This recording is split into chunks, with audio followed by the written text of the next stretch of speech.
आवाज आ रही है? जी जी जी जी, आ रही है।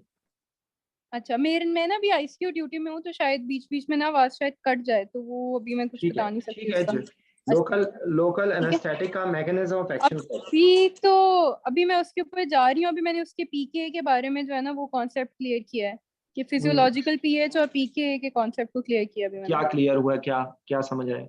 कि जितनी पीके जो है वो फिजियोलॉजिकल पीएच के पास होती है, उतनी ज्यादा एब्जॉर्प्शन जो है उसकी बेहतर होती है, उतना ज्यादा ऑनसेट ऑफ एक्शन जो है वो ज्यादा होता ठीक है। उसको एब्जॉर्प्शन नहीं कहते, उसको है। ऑनसेट ऑफ एब्जॉर्प्शन, एक्शन जो है, हाँ। हाँ जी, ऑनसेट ऑफ एक्शन कहते हैं। लोकल हम्म एनेस्थेटिक का मैकेनिज्म ऑफ एक्शन क्या होगा? अगर कोई आपसे पूछे what is mechanism of action of local anaesthetic, तो आप क्या बताएंगे? सोडियम चैनल, सोडियम चैनल्स के ऊपर जो है वो जाके एक्ट करते हैं। अच्छा, किस तरह? फ्रॉम, क्योंकि एमसीक्यू में आएगा कि वो from from within the cell, फिर from outside the cell. From outside the cell, लेकिन ज्यादा जो है नहीं वो नहीं डीपोलराइजेशन के ऊपर। नहीं नहीं नहीं नहीं नहीं नहीं, जारा, from within the cell, ठीक है। विद इन द सेल, ठीक है, ठीक ठीक है, है। ठीक रादर तो इसका है। इनसाइड, रिसेप्टर पे जो वर्ड टर्मिनोलॉजी यूज हुई है वो इनसाइड होता है, रिसेप्टर हाँ, हाँ, इनसाइड। इनसाइड, नहीं, और इनसाइड। एक अगला क्वेश्चन आप आंसर दो या जारा आंसर देगी कि ये वहां पे एमसीक्यू में इस तरह का क्वेश्चन आ सकता है कि ये इनएक्टिवेटेड स्टेट में करता है, एक्टिव स्टेट में करता है, या ट्रांजिट फेज में करता है? किस फेज में ये ब्लॉक करता एक्टिवेटेड फेज में रहता है। है? जी सर। इनएक्टिवेटेड स्टेट में सर। तो जारा, असल में प्रॉब्लम ये है कि आपको पता है कि ये आपको आंसर क्यों नहीं आते? हेलो जी जी, मैं सर मैं मैं तो यही समझा सर, हूँ कि हम जब बताएं तक सर, डिस्कशन नहीं बहुत ज्यादा करेंगे वो। हमें चीज समझ में नहीं आएगी। सॉरी।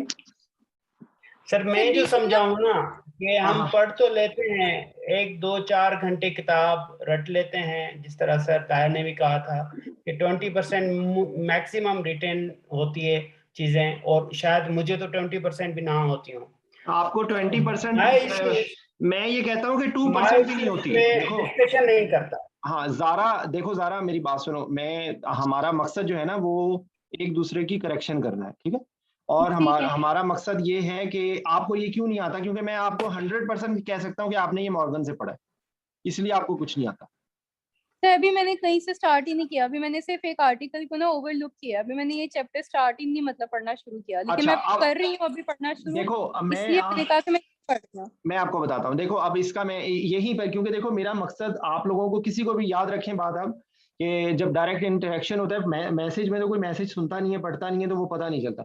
मेरा मकसद कि आपको लेट डाउन करना नहीं है, पहली बात तो ये आप ज़हन में हम्म, रखें। मेरा मकसद आप लोगों के थ्रू जो भी मैसेज सुने, ये है कि जब आप पढ़ने लगे ना, तो just drop a message, why you are reluctant. मतलब आप अगर मिसाल के तौर पे आप कब से ग्रुप में हैं, मैं आपको एक प्रोटोटाइप बना के मैं आपसे ये पूछना चाहूंगा कि आप इस हमारे ग्रुप में कब से हैं?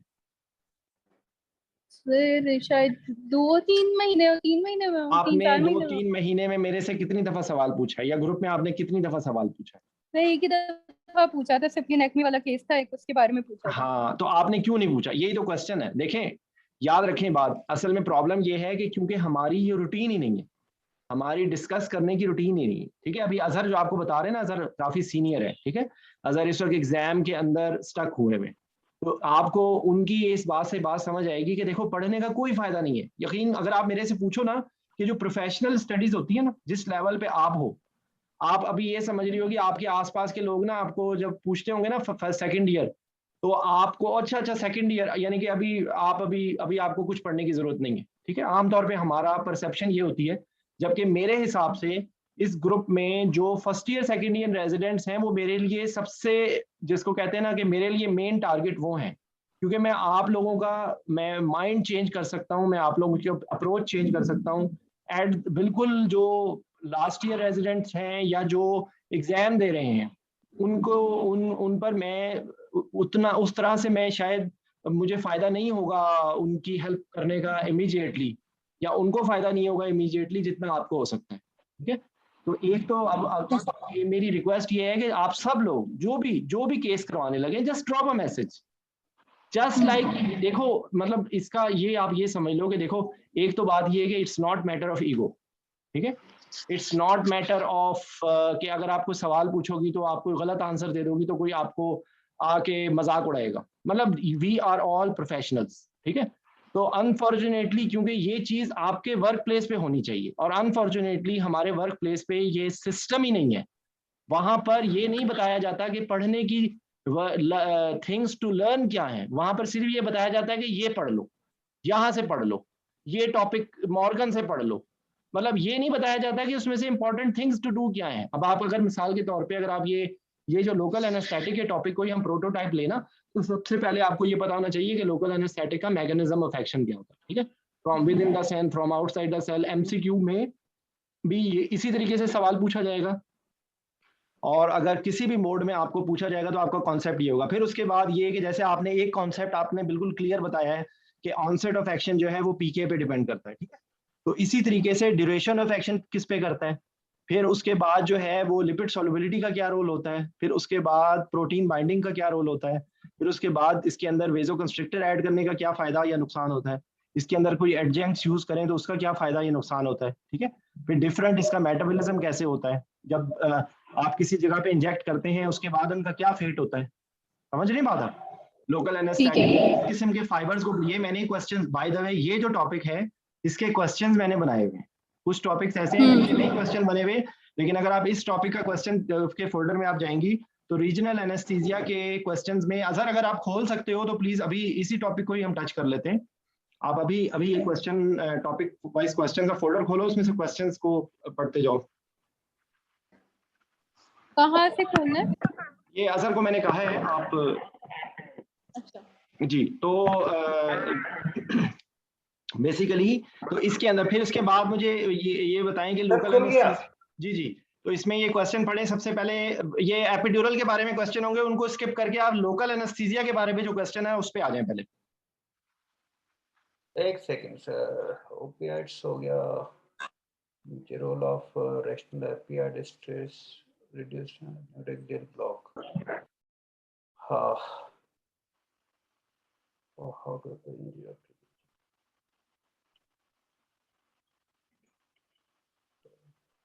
सर नीचे से ही स्टार्ट कर रहा हूँ sir. What is the concept of make of local anaesthetics? हाँ, मिनिमम लोकल एनेस्थीसिया कंसंट्रेशन। आगे पढ़ता जाऊं sir?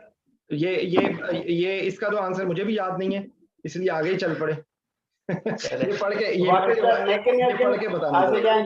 What is the mechanism of action of local anaesthetics? ठीक है सारा, अभी हम लोगों ने ये डिस्कस किया था कि लोकल एनेस्थेटिक, और एमसीक्यू में अक्सर आता है, उन्होंने लिखा हुआ होता है कि एक्टिवेटेड स्टेट में करता है या इनएक्टिवेटेड स्टेट में करता है या रेस्टिंग स्टेज में करता है, इस तरह का क्वेश्चन होता है। तो आपको ये पिन पॉइंट आपको पता होना चाहिए, ठीक है। जैसे आपको भी पता लगा कि ये विद इन द सेल होता है, ठीक है, क्योंकि विद इन द सेल होता है इसीलिए तो ये लिपिड सॉल्युबिलिटी का चक्कर आता है और उसके बाद पीके का चक्कर आता है, समझ आई। क्योंकि इसकी मैं बहुत ही सिंपल वर्ड्स में इसकी एक्सप्लेनेशन ये दूंगा कि जो लड़ाका बंदा होगा वो गेट पे लड़ पड़ेगा, ठीक है। तो इसलिए आयनाइज जो ड्रग होगी वो लड़ाका है, समझ ले। आयनाइज ड्रग जो है वो सेल के अंदर नहीं जाएगी, तो ये क्या करेगी कि ये पहले उसको अनआयनाइज बनना पड़ेगा, ठीक है। तो अनआयनाइज जो है वो मीसला होगा, वो मीसला बन के अंदर चला जाएगा, ठीक है। Unionise portion will cross the cell membrane और अंदर जाके फिर आयनाइज्ड हो जाएगी, ठीक है। उसने काम अपना वही आयनाइज पोर्शन नहीं करना है, लेकिन from within the cell, ठीक है। But to cross the cell membrane it should be unionised. तो अनआयनाइज्ड कैसे होगी? जिसकी जितनी पीके जो ड्रग की होगी वो फिजियोलॉजिकल पीएच के करीब होगी, वो उतनी ज्यादा अनआयनाइज्ड पोर्शन में होगी। जो पीके of ब्यूपिकेन is 8.1 while pKa of lidocaine is कहीं पे 7.7 लिखा हुआ है, कहीं पे 7.6 लिखा हुआ है, which is nearer to physiological pH of 7.4, ठीक है। तो इस वजह से लाइडोकेन का में फिजियोलॉजिकल पीएच पे ज्यादा अनआयनाइज्ड पोर्शन होता है, इस वजह से उसका ऑनसेट ऑफ एक्शन फास्ट होता है, ठीक है। इसी में ही अच्छा देखें, कोई जो वाइवो वाले लोग हैं वो उनके लिए शायद ये थोड़ी सी ज्यादा डिटेल हो, लेकिन आप इसको बियर कर लें इस टाइम पे। अगला, इनमें से बहुत सारी चीजों के जवाब शायद आप लोगों को आते हों, शायद ना आते हों। अगला क्वेश्चन मैं आयशा से पूछूंगा, शायद आयशा को ये सवाल का जवाब आता हो कि आयशा ये जो प्रिपरेशन होती है इसमें जो मिक्स करते हैं बाइकार्ब, उसका क्या मकसद होता है? बाइकार्ब मिक्स करते हैं ना लोकल एनेस्थेटिक सॉल्यूशन में। ज़ारा अगर आपको पता है तो आप बताओ, अजहर जिसको पता है वो हाथ हैंड रेज करे।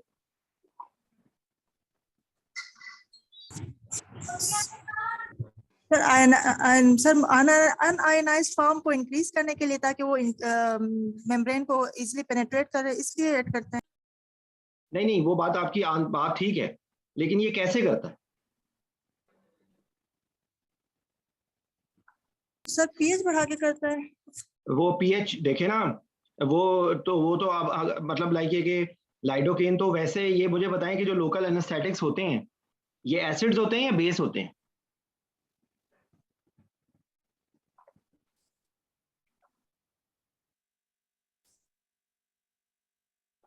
जी सर वीक बेस होते हैं। वीक बेस होते हैं।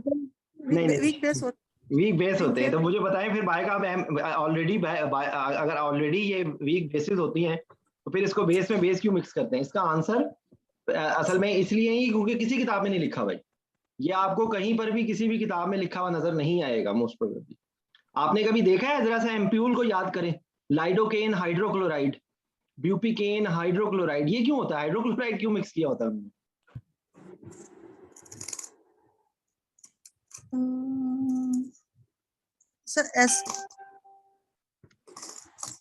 सर शेल्फ लाइफ बढ़ाने के लिए करते होंगे, या फिर सर? हाँ जी, शेल्फ लाइफ बढ़ाने के लिए करते हैं। वो ये वजह ये होती है कि जो बेसिक सॉल्यूशन होते हैं ना वो अनस्टेबल होते हैं, ठीक है? इसलिए जो कमर्शियल प्रिपरेशंस होती हैं वो एसिडिक होती हैं, इसलिए उनके अंदर बेस को मिक्स करना पड़ता है ताकि उसका स्पीड ऑफ एक्शन बढ़ जाए। समझ आई? जी सर। और इसी सवाल से रेलिवेंट एक और चीज है कि आपने सुना होगा कि जहां पे सेप्सिस हो, जिस एरिया पे सेप्सिस हो वहां पे लोकल एनेस्थेटिक इफेक्ट नहीं करते, उसकी क्या वजह है? Acidic environment. अब आपको समझ आई कि मैंने onset of action, pKa, acidic environment, acidic preparation, bicarb को मिक्स करके क्यों सब आप पूछिए। समझ आ गई बात? अब भूलेगा? अब ज़ारा ये कॉन्सेप्ट समझ आ गया आपको? जी सर। अब आपको ये इंशाल्लाह कभी नहीं भूलेगा, ठीक है? उसके बाद अगली चीज आ गई duration of action. Duration of action किस चीज से पता चलती है? सर प्रोटीन बाइंडिंग से। प्रोटीन बाइंडिंग से, ठीक है? तो मुझे बताएं कि जो वेजो कंस्ट्रिक्टर ऐड करते हैं उसका क्या पर्पस होता है? Sir delayed blood absorption. Duration of action. जी, तो मुझे बताएं कि ब्यूपिकेन जो है वो ज्यादा प्रोटीन बाउंड होती है, ठीक है, लाइडोकेन की निस्बत, ठीक है? तो मुझे बताएं कि क्या ब्यूपिकेन के अंदर एपिनेफ्रिन मिक्स करने का कभी फायदा होगा या नहीं होगा? No sir, it is already a long acting drug, तो फायदा नहीं होगा, ठीक है? बेसिकली जो वेजो कंस्ट्रिक्टर यूज करते हैं ना उसका मकसद दो होते हैं, उसमें एक पर्पस फिर भी होगा मिक्स करने का, एक फायदा फिर भी होगा। वो क्या होगा बताइए? ब्लड फ्लो को कम नहीं करेंगे? नहीं, देखें चीजों को अगर आप क्लिनिकली रेलिवेंट करके करेंगे ना तो आपको कभी भूलेगी नहीं। मैं फिर रिपीट कर रहा हूँ, और मकसद सिर्फ एग्जाम नहीं है, मकसद एक अच्छा एनेस्थेटिस्ट है जिसको सारी चीजों का कॉन्सेप्ट हो, ठीक है? ब्यूपिकेन के अंदर अभी हमने कह दिया कि आपने अभी बोला ना कि उसके अंदर अगर एसिड वेजो कंस्ट्रिक्टर ऐड करेंगे तो ड्यूरेशन ऑफ एक्शन पे उसका इतना इफेक्ट नहीं होगा, लेकिन मैं स्टेटमेंट में ये दूंगा कि फिर भी ऐड करने का एक और फायदा जरूर होगा। वो क्या होगा सर? वो एसिड एनवायरनमेंट को बेसिक कर देगा, टॉक्सिसिटी कम होगी सर, उसकी एब्जॉर्प्शन कम होगी, डिलेड होगी। Thank you very much. आ गई समझ बात? सर वैसे ये मैंने पढ़ा कहीं नहीं था, मैंने ऐसे ही सोचा अपना। Thank you. अब आप सोचने लग गए हैं, इसलिए अब आपका सारी चीजें क्लियर हो जाएंगी। समझ आई? जब भी किताबों से निकल के सोचना खुद शुरू करेंगे ना तो अल्लाह ने हम सबको बहुत अकल दी है। प्रॉब्लम ये है कि ये मॉर्गन मनूस जो है इसने हमारी अकल के ऊपर पर्दा डाल दिया है, ठीक है? और जब आप खुद से सोच के समझ के पढ़ेंगे चीजों को तो मैं आपको दावे से कहता हूं कि आपको कभी भी नहीं भूलेगा इंशाल्लाह, ठीक है? ये now you got the concept. तो वेजो कंस्ट्रिक्टर ऐड करने का फायदा ये होगा कि क्योंकि लोकल एब्जॉर्प्शन कम हो जाएगी तो ड्यूरेशन ऑफ एक्शन पे इतना सिग्निफिकेंट इफेक्ट हो ना हो, उसका ये फायदा होगा कि टॉक्सिसिटी के चांसेस कम हो जाएंगे, क्योंकि वहां पर वेजो कंस्ट्रिक्शन हो जाएगी, लोकल ब्लड फ्लो कम होने की वजह से एब्जॉर्प्शन कम हो जाएगी। ठीक है, तो ये अच्छा, यहीं पर ये क्वेश्चन है कि which are the site which has the maximum absorption, ये एमसीक्यू का क्वेश्चन है।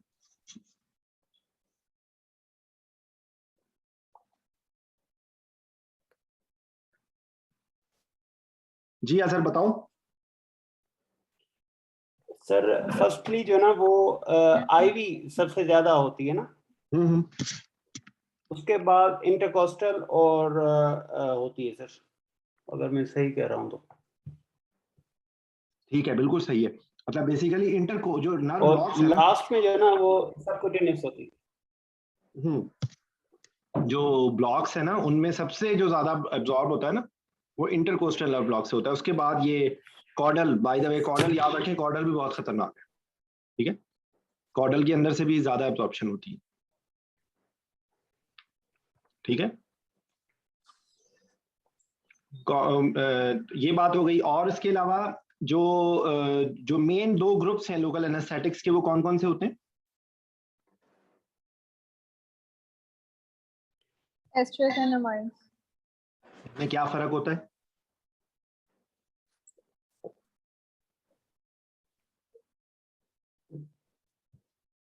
एक में डबल आई होता है, एक में सिंगल आई होता है। नहीं सर, एक में अमीनो ग्रुप होता है और एक में इथर ग्रुप होता है सर। वो कंपोजिशन अगर केमिकल देखी जाए तो हाँ नहीं, एक और भी इसकी चीज होती है, एक ब्लड में मेटाबोलाइज होता है और एक लिवर में मेटाबोलाइज होता है। ठीक है जी सर। अब इसी में ही एमसीक्यू का क्वेश्चन है कि लीस्ट जो शॉर्टेस्ट ड्यूरेशन ऑफ एक्शन होता है वो किस लोकल एनेस्थेटिक का होता है, इसलिए वो यूज किया जाना चाहिए उसमें स्पाइनल में। ये अभी 2 दिन पहले भी असर बताया था, अगर किसी और को पता है तो वो बताया, असर को तो पता होगा। Sir prilocaine 2,3 chloroprocaine. ठीक है, प्राइलोकेन से रिलेटेड एमसीक्यू के में क्या बात पूछी जा सकती है?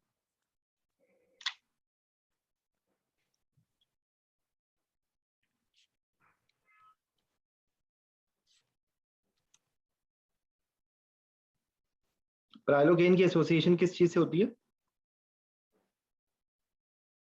जी अजहर बताओ।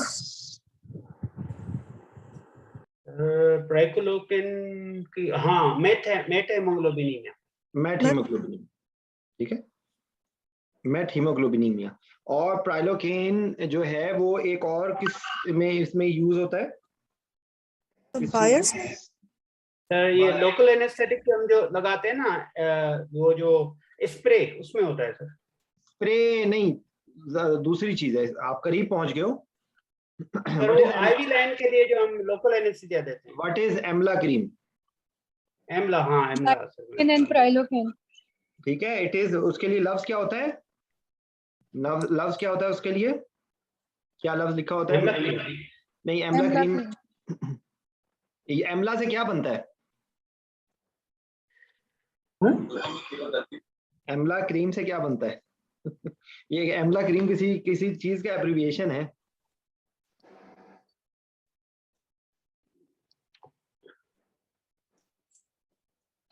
Eutectic mixture of local anaesthetics. समझ आई? ठीक है, यूटेक्टिक ये भी हो रहा था ना डिस्कस के कहाँ पे एब्जॉर्प्शन किस तरह से है, तो उसका मैं सीक्वेंस दे रहा हूँ, मैंने कहीं ढूंढ लिया, ये आ रहा है सीक्वेंस। हाँ, वो इंटरकोस्टल, कॉर्डल, एपिड्यूरल। ठीक है, ठीक है ज़ारा, समझ आ रहा है आपको? जी सर। तो अब आप ये कहेंगी ना कि हम ये किस तरह पढ़ रहे हैं, ये तो बेतरतीब पढ़ रहे हैं, ये तो कोई सफ़ा नहीं पढ़ रहे। लेकिन यही पढ़ने का एक्टिव जो लर्निंग होती है ना, ये सबसे बेस्ट लर्निंग होती है। ठीक है, जब आप लोकल एनेस्थेटिक के मुतालिक 100 क्वेश्चंस प्रिपेयर कर लेंगे, जब आप पढ़ेंगी ना, अब आपको ये डिस्कस कर रहे हैं ना, अब आप किताब खोल के पढ़ना, इसके अलावा हार्डली कोई बात होगी जो इंपॉर्टेंट है। ठीक है, ये ऑब्जेक्टिव बातें हैं इसके अंदर। अच्छा, मुझे बताएं कि कौन सा लोकल एनेस्थेटिक है कि जो हाइपरटेंशन कर सकता है? अज़हर आपने नहीं बताना, ये आपको पता होगा, ये अज़ारा बताएगी।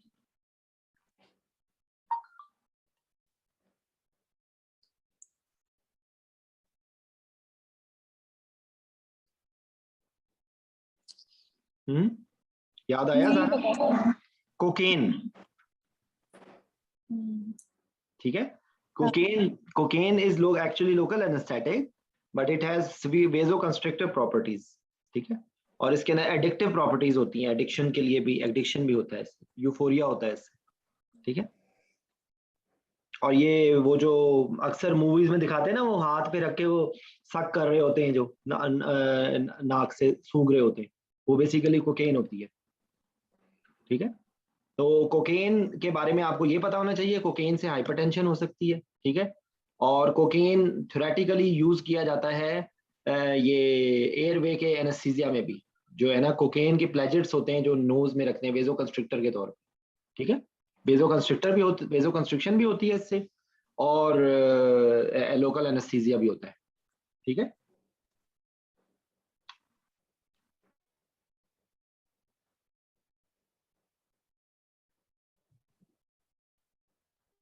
ठीक है, ठीक है। अच्छा, ये जो अभी हम लोगों ने एक बात पढ़ी थी ना कि ये minimum local analgesic concentration of local anaesthetic, असल में ये मैंने टर्मिनोलॉजी पढ़ी थी, लेकिन मैंने डिटेल से मैंने पढ़ी नहीं। मैं इसका एक आर्टिकल है, वो मैं आप लोगों से शेयर कर दूंगा, ऐसे जस्ट फॉर योर इंटरेस्ट पढ़ लीजिएगा। कोई इसमें पीएचडी करने की जरूरत नहीं है, ठीक है। ये बेसिकली उसी से रिलेटेड होगा जिस तरह, अच्छा, मिनिमम एल्वेओलर कंसंट्रेशन क्या होती है, मैक क्या होती है? The concentration at least 50% of the patient show no response to the surgical stimulus. अच्छा, चलें अभी इसी वक्त ही ये भी टॉपिक डिस्कस कर लेते हैं। What is MAC bar? Sir क्या? मैक बार, एक होता है ना मैक, एक मैक बार होता है, BAR, B for boy, BAR।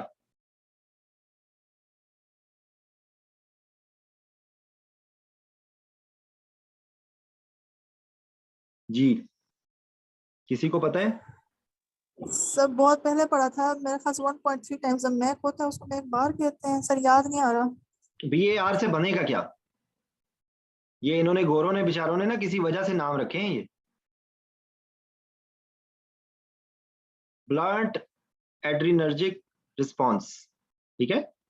तो 2 to 3 टाइम्स का मतलब यही होता है कि जिससे से सिंपैथेटिक जो रिस्पॉन्स है ना, वो ब्लंट हो जाए, दैट इज मैक बार, ठीक है।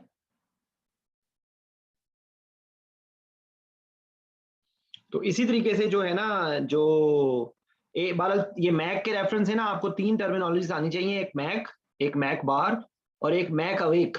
मैक अवेक क्या होगा?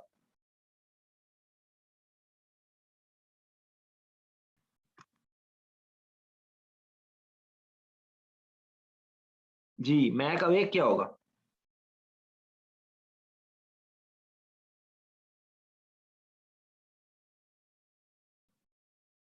जी अजहर, आप बताओ। वॉलेंटरी रिस्पांस को सप्रेस करने के लिए जो मेक हो सर? नहीं, जिस पे अभी डॉक्टर हुमैरा ने मैसेज में लिखा है, जिस पे पेशेंट अवेक हो जाता है, जिस पे पेशेंट को अवेयरनेस हो सकती है, ठीक है। जो जब यानी कि अगर मैक अवेक तक आ गया ना, ये 0.5 से कम होता है, जब 0.5 से कम हो जाता है ना मैक, तो patient may be not responding fully, लेकिन patient can have the awareness, उसको पता चल जाएगा, ठीक है। ये जब असल में पाकिस्तान के अंदर जो मॉनिटर्स होते हैं ना, उनमें एजेंट एनालाइजर नहीं होता है, तो इसमें मैक वैल्यू नहीं आ रही होती। तो हम लोगों के तो यहाँ पर मैक आ रहा होता है ना, तो जब वो 0.5 से कम जाता है, या अगर 0.5 से ज्यादा मैक आ रही हो, कई दफा आपने मशीन बंद कर दी होती है, सॉरी गैसेस आपने बंद कर दी होती हैं, लेकिन मरीज उठ नहीं रहा होता, देखा है ऐसा होता है ना। तो वो ये होता है बेसिकली कि वो अभी तक फैट के अंदर इतनी गई हुई होती है कि वो वापस निकलने में ब्लड में आते, क्योंकि यही होता है ना, उस रिवर्स पाथवे भी यही होता है ना, फैट से निकल के ब्लड में आएगी, ब्लड से निकल के एल्वुलाई में आएगी, एल्वुलाई से बाहर जाएगी, ठीक है। ये साइकिल कंप्लीट नहीं होता, ठीक है। तो ये है, तो मिनिमल जो लोकल एनेस्थेटिक कंसंट्रेशन है, वो भी यही कॉन्सेप्ट होगा इसका भी, कि जिसमें 50% जो है ना वो को पेन नहीं होगी, यही होना चाहिए इसका। ये आप पढ़ लीजिएगा, ये मुझे याद नहीं है, ये मैं आपको भेज दूंगा कहीं, ये इस टॉपिक से मुतालिक कोई सवाल है? Sir 50% of the patient depend नहीं होता सर, मैं लोकल एनेस्थेटिक ही है जी, ठीक है। तो अच्छा, उसके बाद जो है सर ये प्राइमस मशीन का पूछ रहे हैं? नहीं, मैं प्राइमस मशीन का नहीं पूछ रहा।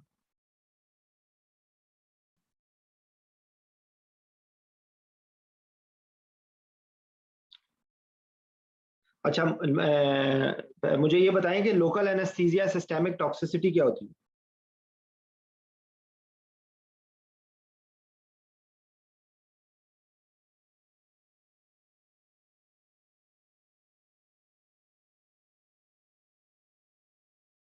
लास्ट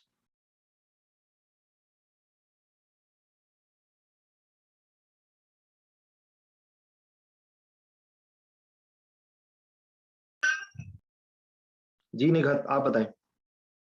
सर लोकल एनेस्थेटिक इन हाई कंसंट्रेशन जो कार्डियोवास्कुलर और न्यूरोलॉजिकल साइंस इसमें शो उनको कहते हैं, इसमें इसको कहते हैं sir.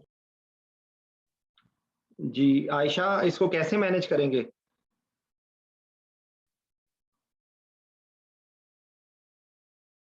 Sir, the level of drug at which there is cardiovascular suppression and neurological suppression.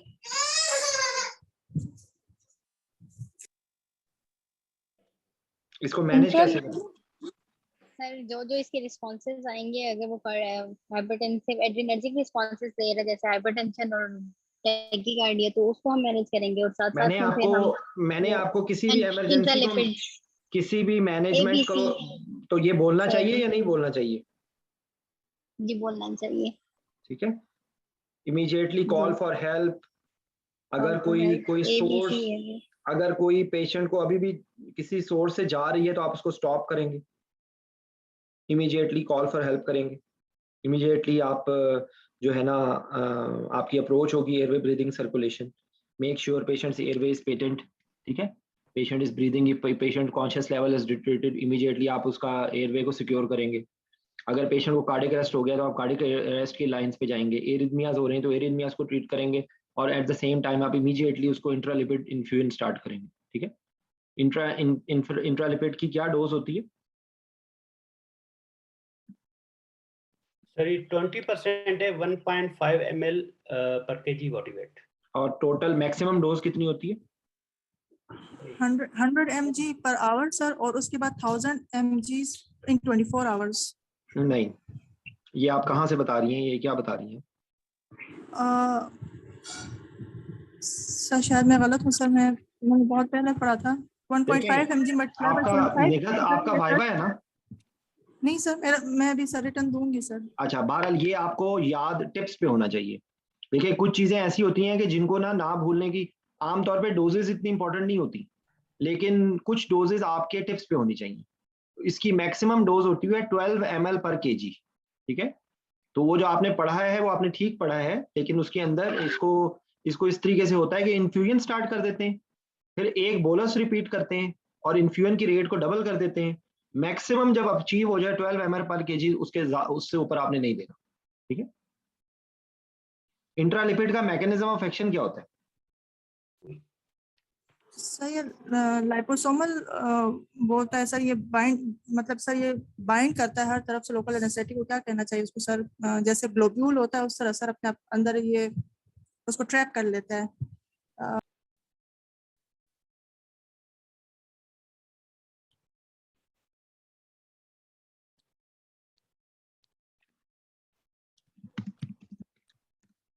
एक वो बेसिकली एक लिपिड पूल क्रिएट करता है जिसके अंदर वो लोकल एनेस्थेटिक को बाइंड करता है।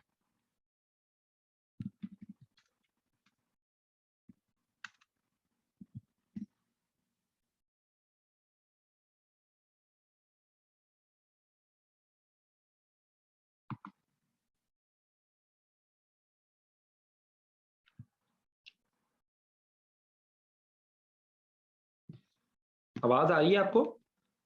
आ रही है सर जी। तो ये मैंने लिंक आप लोगों को शेयर कर दी है। ठीक है, तो इसको आप देख लें। ये आयशा, आपको ये सवाल का जवाब आपके टिप्स पे होना चाहिए। जिन्होंने वाइवा देना है उनका ये आंसर में कोई गुंजाइश नहीं है, समझ आई? ये जो बेसिक कॉम्प्लिकेशंस हैं ये आपके टिप्स पे होनी चाहिए, ठीक है जी सर। तो एमसीक्यू के रेफरेंस से बहरहाल ये कि ये लोकल, अगर हम इसको समराइज, अच्छा मुझे बताएं कि लोकल एनेस्थेटिक्स जब ब्लॉक करते हैं तो यूजुअली कौन कौन से फाइबर्स ब्लॉक होते हैं?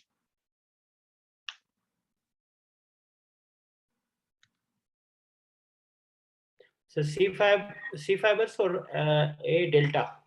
ठीक है, और जब आप इसको न्यूरोएक्सियल स्पेस में जब इंजेक्ट करते हैं या सेंट्रल न्यूरोएक्सियल में, तो वहां पर कौन कौन से ब्लॉकेट होते हैं? ये बहुत आसान क्वेश्चन है, लेकिन इन कॉन्सेप्ट आपको इसी तरीके से होना चाहिए। फिर इसको स्पाइनल एपिड्यूरल को डिटेल फिर किसी वक्त इंशाल्लाह कर लेंगे। कौन सी सबसे पहले क्या ब्लॉक होता है? सर सोमैटिक होता है, उसके बाद सेंसरी, उसके बाद मोटर होता है। नहीं, सबसे पहले ऑटोनॉमिक होता है, उसके बाद सेंसरी होता है, उसके बाद मोटर होता है, ठीक है। ऑटोनॉमिक के कौन से फाइबर्स होते हैं?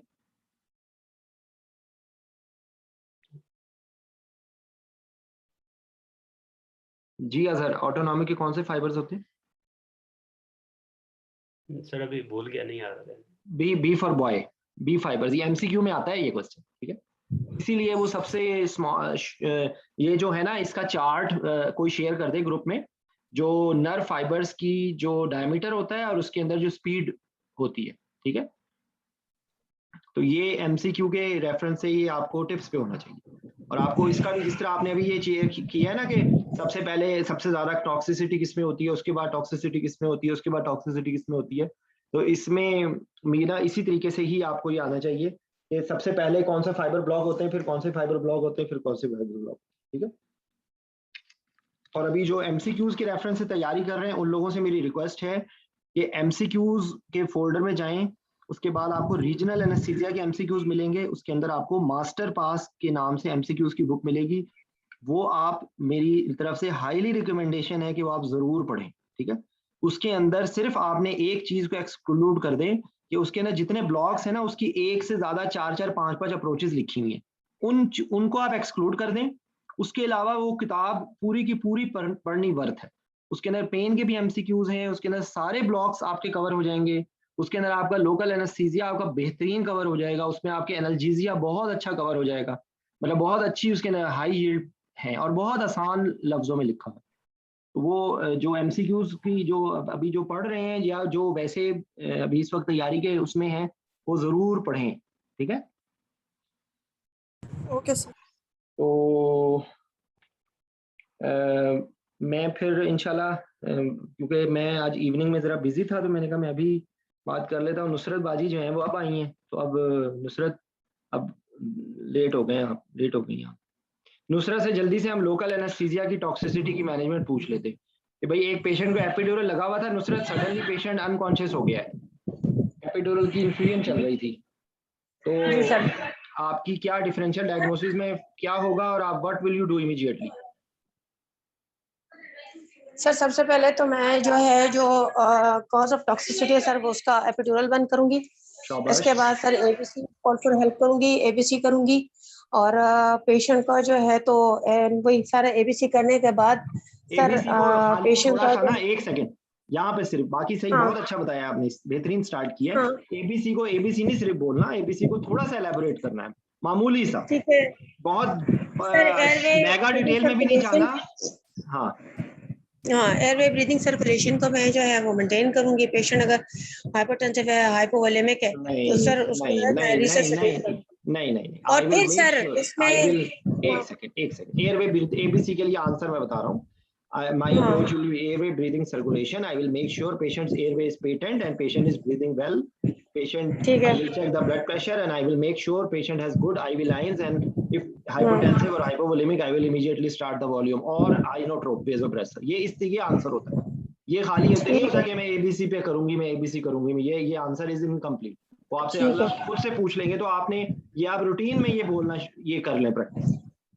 और इसके सर इसका जो है तो वो स्पेसिफिक जो हम देते हैं इन्फ्यूजन सर, उसका वो स्टार्ट करेंगे सर, वो है लाइपोफंडिन मेरे माइंड में आ रहा है। अब आपके माइंड में आ रहा है तो उसको क्या करें, उसका क्या किया जा सकता है मुझे बताएं। जैसे छोटा बच्चा, आपकी बेटी जो है वो अगर चूल्हे को हाथ डाल रही होगी तो आप क्या बोलेंगी, रुक जाओ, तो मैं भी आपको यही कह सकता हूँ, और तो मैं कुछ नहीं कह सकता। सर एक मिनट सर, मुझे वो याद नहीं आ रहा है जो हम स्पेसिफिकली इसमें देते हैं सर। देखो याद रखो नुसरत, ये जो मेजर कॉम्प्लिकेशंस है ना, ये आपके टिप्स पे होना है। कोई आपको नींद से उठा के भी बोले ना, हाँ भी नुसरत इंट्रालिपिड की क्या डोज है, इंट्रालिपिड कहते हैं उसको। लिपिड सर मेरा लाइपोफंडिन आ रहा है सर माइंड में, सॉरी। वो माइंड को इस वक्त शैतान बहकाएगा आपको, इस टाइम पे फोकस रहो, ठीक है। इंट्रालिपिड की डोज आपको टिप्स पे होनी चाहिए। कितनी डोज होती है सर इसकी? जो है तो 1.5 है ml पर kg। 1.5 ही है सर। 1.5 क्या? 1.5 क्या? ml क्या पर kg? अच्छा, तो कितने % होता है? बोलस सर ये देखो ये आपके याद होनी चाहिए। प्लीज अजहर प्लीज एक फेवर करो कि एक तो ये लास्ट का जो चार्ट है ना वो कर दो, जो नर्व फाइबर्स की जो डायमीटर्स हैं वो कर दो, ठीक है, ताकि हमारा नर्व फाइबर्स वाला मैंने कर दिया है, लास्ट वाला अभी कर रहा हूँ, ठीक है। और मैंने फोल्डर शेयर किया है। नुसरत प्लीज आपको ये टिप्स पे होनी चाहिए। 1.5 ml पर kg का बोलस देंगे और इन्फ्यूजन स्टार्ट करेंगे। फिर उसके बाद अगर रिस्पॉन्ड नहीं कर रहा तो आप एक बोलस रिपीट करेंगे और इन्फ्यूजन के रेट को डबल कर देंगे। और मैक्सिमम डोज जब 12 ml पर kg तक टोटल तमाम बोलस और इन्फ्यूजन मिला के जब आपने टोटल 12 ml पर kg दे दिया है तो उसके बाद आप उसमें मजीद नहीं देंगे, ठीक है? सही सर, ठीक है। चलिए सर अभी इतना सर अभी तो क्लास लंबी होनी चाहिए ना, अभी आप क्यों सर खत्म करें क्लास? क्योंकि मेरा एनर्जी खत्म हो गई है, ठीक है सर। 1 घंटे में अब आपकी एनर्जी क्यों खत्म हो जाती है सर? पहले 3-3 घंटे होती थी। अब मैं अब इसको क्या जवाब इतनी जल्दी तो सर बढ़ापा नहीं आया हुआ ना, अब आप अगर ये बोला जाए तो। अच्छा सर अभी वाकई में मैं सर 1 घंटे की क्लास में मजा नहीं आता सर, कम से कम 2-3 घंटे तो डिस्कशन हो ना। अच्छा चलो ठीक है, मैं दोबारा लिंक भेजता हूँ।